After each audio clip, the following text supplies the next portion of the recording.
আসসালামু আলাইকুম। আপনাদেরকে আজকে সক্স বা মোজাটি কাটিং এবং সেলাই করে দেখাবো। কিভাবে পুরানো জামা দিয়ে আপনারা এভাবে মোজা তৈরি করে নিতে পারেন, ছোট বাচ্চাদের জন্য বা বড়দের জন্য।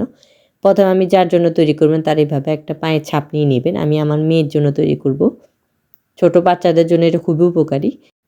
যে কোনো কাগজের উপরে আপনারা এভাবে পা রেখে ছাপ দিয়ে নেবেন। ভিডিওটি না কেটে প্রথম থেকে শেষ পর্যন্ত দেখুন, আশা করি বুঝতে পারবেন। আর যারা ফেসবুক থেকে দেখতেছেন অবশ্যই ফলো দিবেন, আর ইউটিউব থেকে দেখলে অবশ্যই সাবস্ক্রাইব করবেন। আর ভিডিওটি কেমন হয়েছে অবশ্যই জানাবেন। এই যে দেখেন আমি মাপ অনুযায়ী কেটে নিচ্ছি বা দাগ অনুযায়ী কেটে নিয়েছি।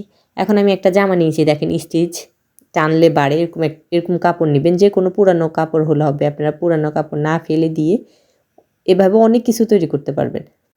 জামাটির উপরে পায়ের ছাপটি বসিয়ে আমি কাপড় কেটে নেব।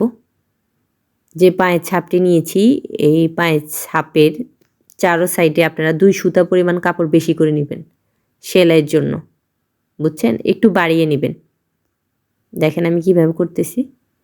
এখানে কিন্তু 2টা পার্ট বের হবে। আমি জামার হাতা দিয়ে মোজাটির নিচের সাইডটি কেটে নিতেছি। আমি একটু বাড়িয়ে কাটতেছি। দেখেন চারো সাইডে এই যে সেলাই অনুযায়ী জায়গা রেখে হাফ ইঞ্চি অনুযায়ী এই পাশে চারো সাইডে হাফ ইঞ্চি অনুযায়ী জায়গা রেখে তারপরে কেটে নিয়েছি। এই সেমভাবে এই কাপড়টা আরেকটি কাপড় উপরে বসিয়ে এভাবে মাপ অনুযায়ী কেটে নেব। এখানে কিন্তু 2টা করে 4টা পার্ট হয়ে গেছে। এক পায়ের জন্য 2টা করে, 2 পায়ের জন্য 4টা লাগবে। আমি পর দেখিয়ে দেবো সেলাই করার সময়। এখন আমি এই যে দেখেন এখানে লম্বাটি আছে 5 ইঞ্চি আর পাশ আছে 2.5 ইঞ্চি। এটার মাপ নিয়ে নেবেন উপরে মোজাটি শেপ দেওয়ার জন্য।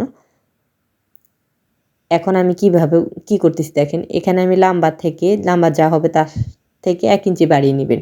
5 থাকলে 6 ইঞ্চি নেবেন। এখানে আমি আরও 1 ইঞ্চি বাড়িয়ে নিয়েছি, মোট 6 ইঞ্চি নিয়েছি। পাশ আছে 2.5 ইঞ্চি। আমি আরও এর পাশেও 1 ইঞ্চি বাড়িয়ে নিব, 3.5 ইঞ্চি নিব। দেখেন এভাবে সোজা করে দাগ টেনে দেবে। এখান থেকে এখন 3.5 ইঞ্চিতে একটা দাগ টেনে দিয়েছি। মানে যা হবে লম্বা তো 1 ইঞ্চি, পাশে 1 ইঞ্চি বাড়িয়ে নেবেন। এভাবে 4 কোণা করে বক্স আকারে দাগ টেনে দিয়েছি। এখন দাগ অনুযায়ী কেটে নেব। আপনারা 4টি পার্ট নেবেন। এখানে 2টি পার্ট নিয়েছি। একটি পায়ের জন্য 2টি পার্ট করে, 2 পায়ের জন্য 4 পার্ট লাগবে। এখন এই মাপটি অনুযায়ী আমি আরেকটি কাপড় কেটে নিতেছি। এই যে দেখেন এখানে 4টা পার্ট আছে। বাড়তি কাপড়টা সুন্দর করে কেটে ফিনিশিং করে নেবেন। 2 পায়ের জন্য 2টা, এই যে এভাবে কেটে নিয়েছি। আমি কিভাবে নিয়েছি আবার ডিটেলস আপনাদেরকে বলে দিতেছি। এটার পায়ের লম্বা যা আছে তার থেকে 1 ইঞ্চি বাড়িয়ে নেবেন। পাশ যা আছে তার থেকে 1 ইঞ্চি বাড়িয়ে নেবেন। এখন আমি মিডলে যে দাগটা সেলাইটা হবে ওইটা 2.5 ইঞ্চিতে এভাবে দাগ টেনে দিয়েছি।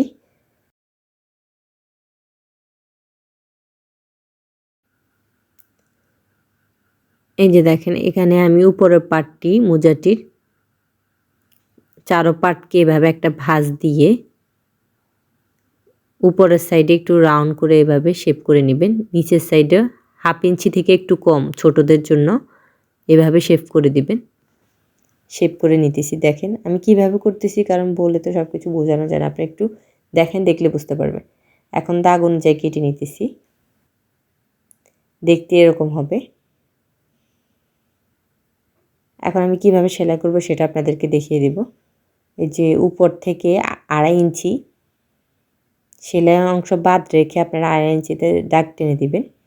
আমি সেলাই অংশ বাদ রেখে 2.5 ইঞ্চিতে একটা দাগ টেনে দিয়েছি এভাবে মাঝখানে বরাবর। প্রথমে উপর থেকে নিচে একটু সেলাই হবে, তারপরে নিচের সাইডটা সেলাই করব। আচ্ছা আমি আপনাদেরকে দেখিয়ে দিতেছি, আপনারা দেখেন। একটি পার্টকে সোজা আরেকটি পার্টকে উল্টা করে রেখে সেলাই করে দিব।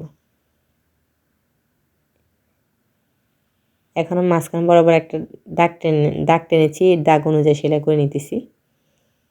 2.5 ইঞ্চি অনুযায়ী একটা দাগ টেনে দিয়েছি।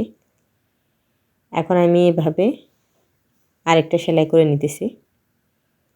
উপরের সাইডে এবং নিচের সাইডে সেলাই করে নিচ্ছি। এখন এভাবে কাপড়টিকে সোজা করে নেবেন।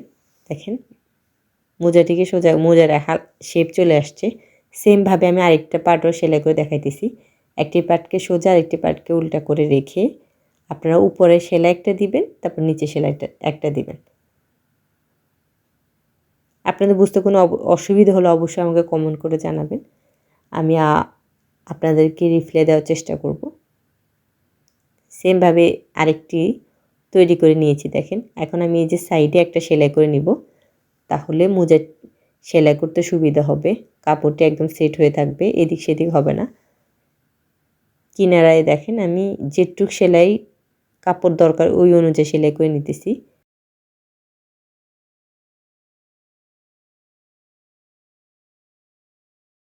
দুই সুতা পরিমাণ কাপড় নিয়ে আমি ঘুরিয়ে সেলাই করে নিতেছি। বাড়তি কাপড়টা কেটে নিব। এখন আমি এই যে নিচের সাইডটা 2 সুতা পরিমাণ জায়গা রেখে আমি আবার ঘুরিয়ে সেলাই করে নিতেছি।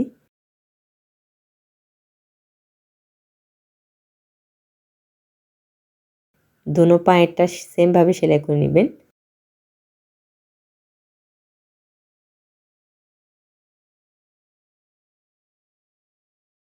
দেখেন সেলাই করে নিয়েছি। এখন আমি বাড়তি কাপড়টা কেটে নেবেন, কারণ কাটার পরও কাটা থাকে। এভাবে একটার উপর একটা রেখে ঘুরিয়ে সেলাই করে নেব।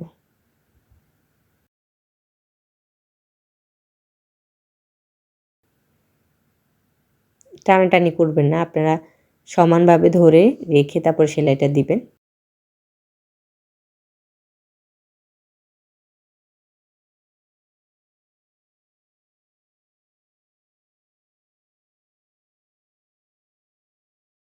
দেখেন আমি বাড়তি কাপড়টা কেটে নিতেছি। এখন মোজাটিকে আমি সোজা করে নিতেছি। দেখেন শীতে বাচ্চাদের জন্য খুবই উপকারী একটা জিনিস। একটা মোজা রেডি করা শেষ, আরেকটা তৈরি করব। দেখেন সেমভাবে আবার ঘুরিয়ে আমি সেলাই করে নিব।